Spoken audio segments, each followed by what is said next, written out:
السلام عليكم ورحمة الله وبركاته. اهلا متابعينا من كل مكان بفيديو جديد. فيديو النهارده ان شاء الله هصور فيه الغدا بتاعنا بتاع النهارده. ممكن ينفع وجبة لاي حد عايز يعمل غدا سريع. انا هنا بحمر في المكرونة زي ما انتم شايفين معايا. دي مكرونة مقصوصة اللي هي المكرونة الصغيرة. انا ضفت هنا كيسين من النوع الملكة ده اللي هو بيبقى 400 جرام، بس واحد حبايته كبيرة شوية وواحدة صغيرة زي ما انتم شايفين كده. دي نوعين يعني اللي كان موجود عندي، فعادي يعني احمرهم مع بعض. حطيت مادة دهنية، حطيت معلقة سمنة ومعاها شوية زيت، وبعد كده بدأت ان انا احمر فيها. ابتدي احمر فيها لما توصل معايا للون الذهبي. وكمان ممكن اضيف معاها شوية شعرية تبقى حلوة قوي. هضيف اهو شوية شعرية، هقلب بقى فيهم واحمرهم لما يوصلوا معايا اللون الذهبي زي ما انتم شايفين كده معايا. هو ده اللون اللي انا عايزاه، اللون الاصفر الذهبي الحلو ده كده. هو اتحمر معايا كويس برضو يعني ما خلوش ني. هحط دلوقتي هنا الملح وفلفل اسود وكمون، ودي مكعب مرقه دجاج. هدوم تقليبه كده في الماده الدهنيه هيطلعوا لي الريحه بتاعه التوابل. واضيف كمان 2 قرن شطه، ده اختياري برضو لو مش حابين، بس انا هقسمه نصين بس عشان ما يبقاش حر قوي. لو عايزه تضيفيه اللي هو الرومي اللي مش حر ضيفي، يبقى الفلفل طعمه حلو مع المكرونه. ضيفهم تقليبه كده وخدوا السخونيه. هنزل على طول هنا بعصير طماطم، هزوده بقى بشويه ميه.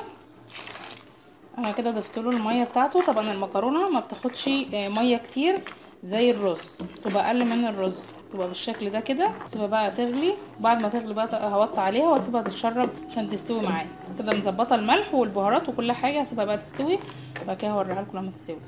خلاص دلوقتي هي اتشربت، هقلبها تقليبه وهوطي عليها النار خالص عشان تستوي معايا تكمل سواها. ودلوقتي بقطع بطاطس عشان اقليها بجنب الاكل كده.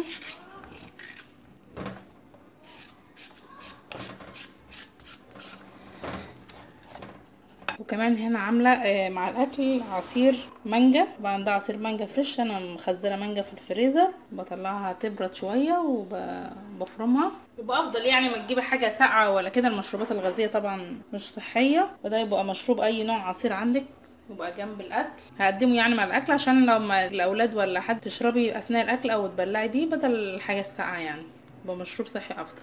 ودلوقتي هعمل سلطة بلدي عادي. وغسلت هنا الخضرة، عندي خيارة وحبتين طماطم فلفل شطيطة واخضر رومي يعني. وهنا عندي بصل اخضر برضو مفيد جدا، وهنا جزراية برضو قشرتها وهبشرها، هي الوحيدة اللي هبشرها.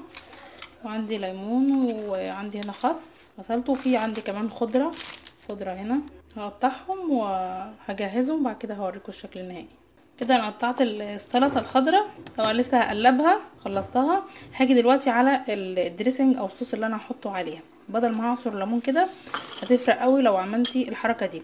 هجيبي طبق صغير، عصرت هنا الليمونه بتاعتي، هضيف عليها شويه زيت زيتون صغيرين، مقدار معلقه كده صغيره. وهضيف برضو شويه خل، وهضيف هنا الملح بقى اللي هيملح لي السلطه كلها. شويه فلفل اسود صغيرين، شويه كمون. ولو انتي بتحبي التوم ضيفي شويه توم، يعني فص توم واحد مهروس. بس هنا بصراحه ما بنحبش اضافه التوم، فمش هضيف لها توم. دوبتهم كده الملح كويس. بعد كده هضيفه هنا على السلطه واقلبها بقى واقدمها. احط شويه ميه صغيرين وشويه ميه بس هدوب فيهم. هقلبها بقى كويس، بعد كده هقدمها في طبق تقديم. كده خلاص انا خلصت والغدا جاهز معانا. عملنا المكرونه دي، المكرونه المحمره بتبقى طعمها جميله جدا وسريعه خالص عن اللي بتبقى مسلوقه. لسه هتسلقي في حله وحله تانية هتعملي فيها تغذيه الحمراء، لكن دي بتحمري وتنزلي عليها بالطماطم زي ما وريتكم، بتبقى جميله جدا ومفلفله وحلوه. وعملت كمان هنا طحينه. الطحينه دي على فكره بيتي انا عاملاها، مع هنا طبقين طحينه.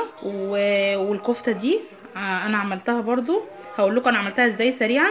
يعني جبت نص كيلو لحمه مفرومه وعملت عليها 2 بصله مبشوره، وحطيت معلقه بقسماط مطحون، والبهارات بقى بتاعتي فلفل اسود وشويه كزبره ناشفه وملح فقط لا غير. ورحت مصبعاها او كورتها زي كده، انا عامله فيه صوابع وفي كور صوفا زي ما انت بتحبي. وفي الحله بعملها على البوتاجاز على فكره، مش بعملها في صينيه. دي كمان سريعه عن موضوع البوتاجاز، انا دايما بعملها كده. الحله بتاعتي جبتها، حطيت في الارضيه شرايح من البصل والطماطم والعيدان الخضراء. انا كمان ضفت جواها على فكره بقدونس، شويه بقدونس، وبعد كده على الوش حطيت برضو شرايح من الطماطم والبصل والخضار وشويه ميه صغيرين بحطهم وبسويها في الحله، تستوي سريعه عن لما انا هعملها في صينيه وفحم والحاجات دي. لو عايزينها بالفيديو والتفصيل معلش ان انا معرفتش اصورها لكم وانا بطبخها. انا على فكره انا مصوراها في قناتي التانية مطبخ ريري بالتفصيل يعني وبالفيديو، بس انا قلتها لكم برده سريعا. الاكله دي بتنفعك قوي لو ضيف جالك فجاه او حاجه سريعه. على فكره ممكن بدل الكفته كمان يبقى فيه بانيه او كوكي، بس لو انت عاملاه برده عندك في الفريزر يعني هيبقى يسعف معاكي عشان هتقليه بسرعه. بس انا زي ما قلت لكم ما بحبش المجمدات او اجيب مجمدات. لو انا عندي عامله البانيه في الفريزر مثلا واطلعه ماشي. موضوع الكفته دي لحمه مفرومه بسرعه سريعه، كيسين مكرونه حمرتيهم، طبقين سلطه، وعندي كمان المخلل ده انا اللي عاملاه برده، كنا خلينا قبل كده القرنبيط والجزر، انما ده لون احمر ده لفت احنا مخللينه برده، ده لفت عليه بنجر، وطبعا طبق بطاطس مقليه والطحينه قلت لكم احنا اللي عاملينها.